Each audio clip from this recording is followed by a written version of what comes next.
Welcome to Learning Aloud, a podcast from the Organizational Dynamics community at the University of Pennsylvania, produced to inspire purposeful leadership practice and transform organizational experience. I am your host, Stephen G. Hart.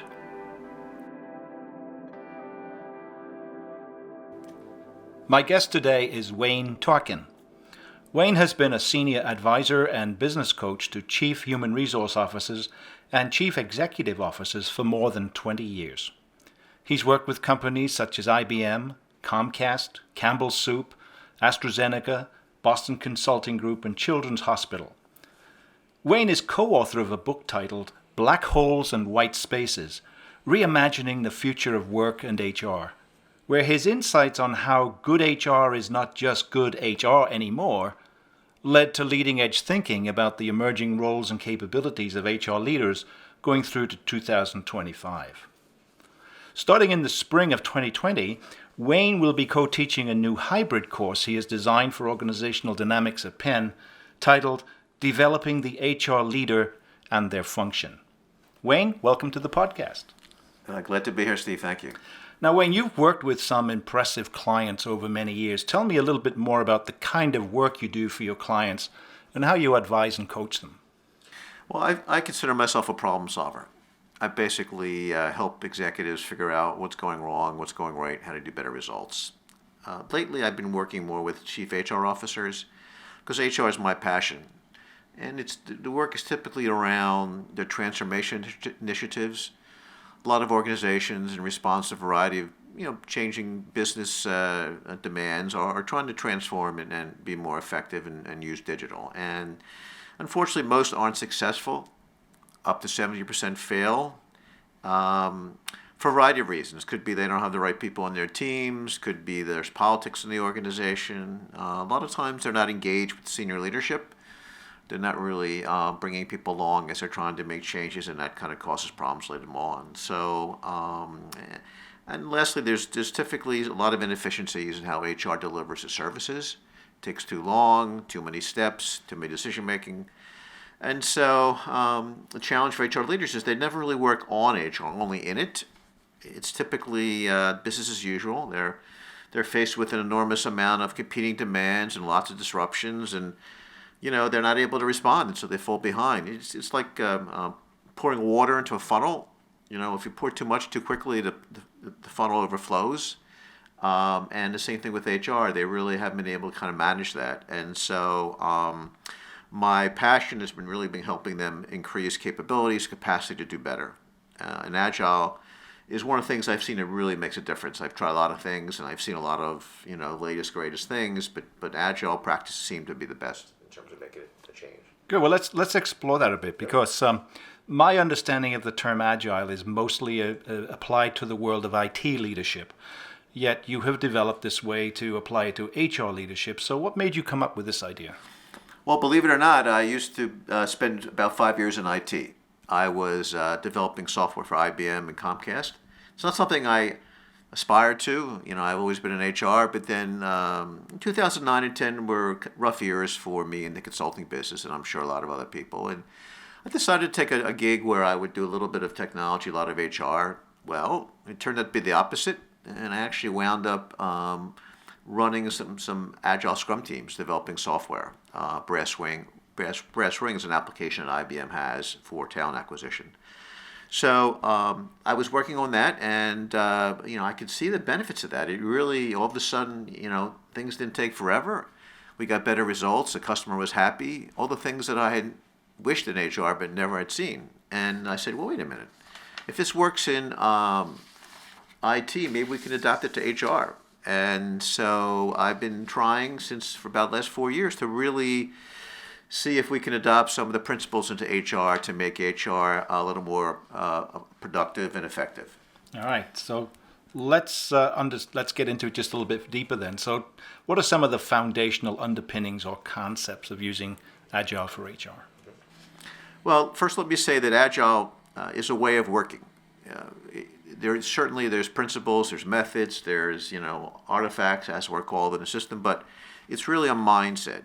Do you have the mindset to be agile in your thinking and adopt some practices? I made the mistake of it at the beginning of really focusing on a lot of those precise tools like, scrums and sprints and velocity and burn down charts and The things. lingo. The lingo, Yeah. right? And that's a heavy lift for people who've been doing it for a while, and I realized that's not going to translate well. So rather than focus on specific principles, I looked at my notes and I saved all my notes from previous years, and I wrestled with this, but after several months, I really came up with some 7 practices that I think that most HR leaders can use to really make a change. And again, can you use all 7? Ideally, but using 2 or 3, you really get the same kind of results. And so I call it EBITDA. Now, Can you just spell it out for us? EBIT, and there's 2 T's, DA. And there's some controversy whether the T is a subscript or superscript, but for this conversation, it's going to be a subscript because it's twice. And let me explain to you what that means. It's E is experimentation, being willing to experiment and try different things. B is breaking big things into small components. In HR, we typically like to eat the whole enchilada at once, when in fact it's better to kind of take small bite-sized pieces. The third piece is I, iterative, incremental work. You do a little bit of improvements on this, and then you do a little more improvements, and a little more improvements till it scales. The first T is timed. We do things in a timely manner. Every 2 to 3 weeks, we do a little piece of it. The second T is team. It's self-guided, self-directed teams, high-performance teams. I've seen the power of that to really kind of exponentially increase performance. D is developing servant leaders. Servant leadership is a term that's been used lately where, again, you're facilitating the work of others. You're not really directing, you're facilitating and kind of stepping back. And A is always be engaging your customers, and that's found most critical. Typically in HR, we would do things for HR's sake and not really focus on the customer, and so that was really critical in terms of doing that. So I saw that those practices that we did in Agile could be used in HR. Of course, some companies are using sprints and they're using those terms scrums, which is fine, but I think really, if I'm an HR leader or a CEO, anybody, and thinking about adopting Agile, I like to focus on those 7 practices, just as kind of rule of thumb to get me started. Yeah, I think you've made it very palatable for HR leaders, and sort of using that acronym that you came up with, I think is a really good way to do that. Mm-hmm. So let's talk about the course you've designed for PIN. So it's a 14-week course. Mm-hmm. How is it structured, and what will the students in your class be learning to do? Well, first of all, I can't take all the credit. Steve Hart, my friend talking to me here, was the one who really helped with this, so it was a joint effort. I think the course is going to be phenomenal. As I think back on my college experience, very few courses had many real-world applications. Well, in fact, that's mostly the purpose of this is to real-world application. So if a student takes this course, I can almost predict at the end of it, they'll be able to kind of jump into an organizational position or role where they can actually do it inside an organization. We have a little bit of theory, there's got to be a scientific foundation to things, but a lot of practical applications.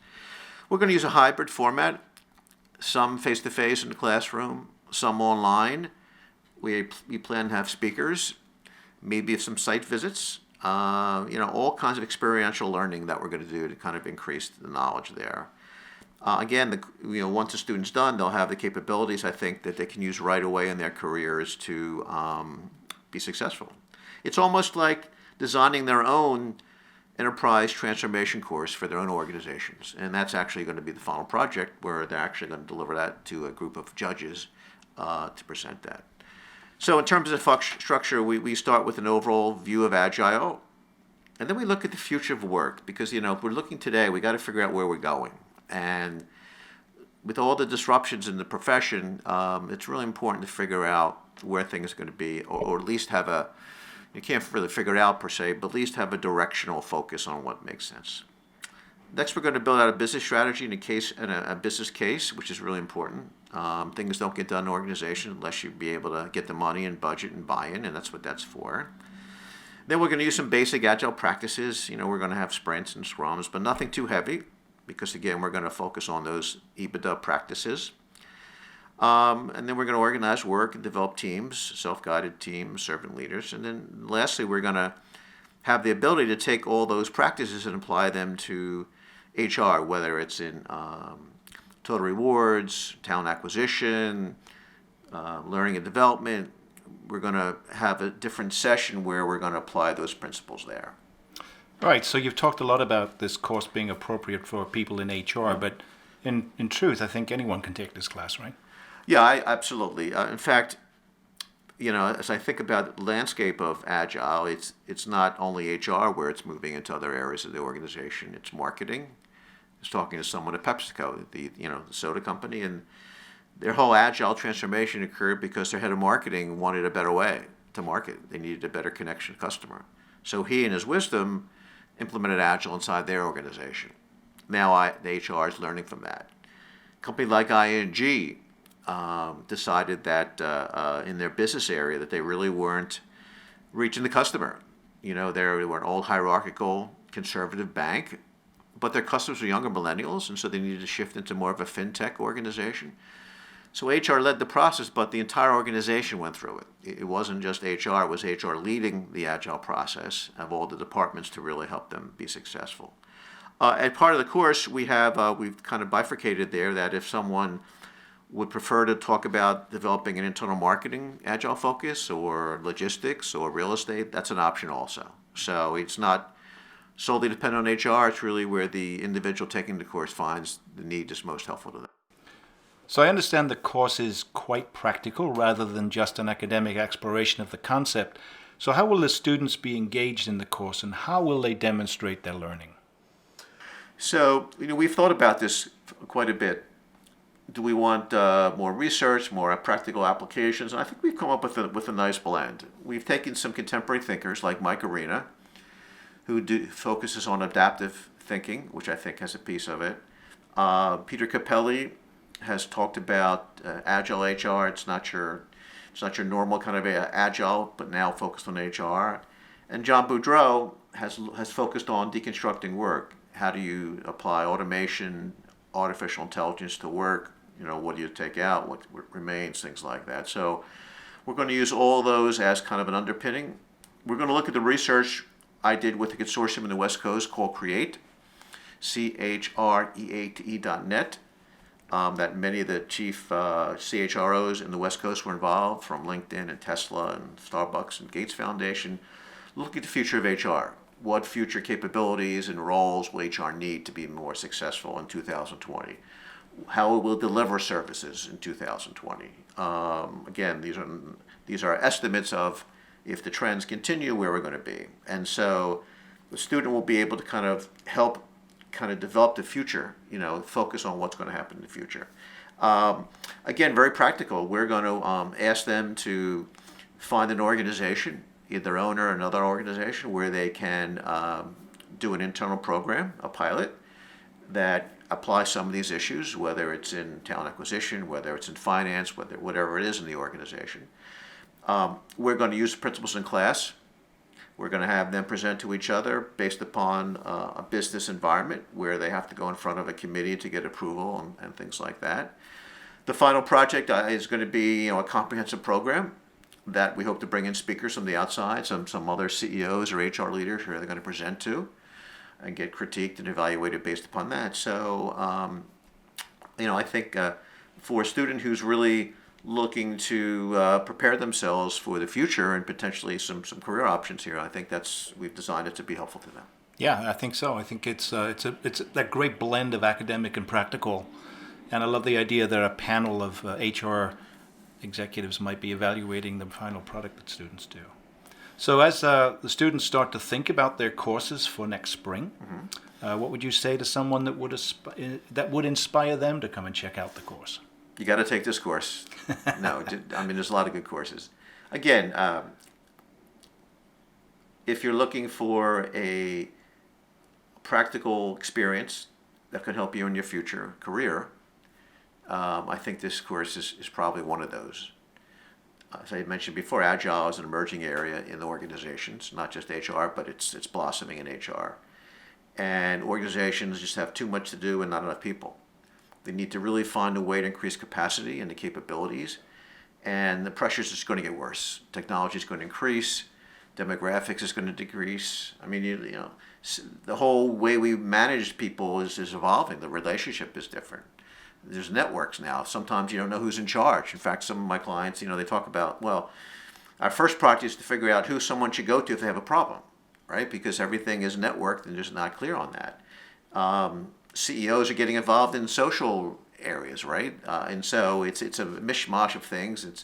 It's disruptive, at the same time energizing and I think enlightening, but how do you manage that? And so organizations really need people who can bring all the principles together and come up with practical applications. And I think that's where this course could be helpful to someone who has that agenda and wants to focus on being the internal advocate for organizations to help them get better results. Yeah, well, I'm very excited to have worked with you on this and look forward to doing it. I truly believe that this has the power to be transformative in organizations, and so look forward to the opportunity to test it out in that process. So thank you very much for stopping by our studio today.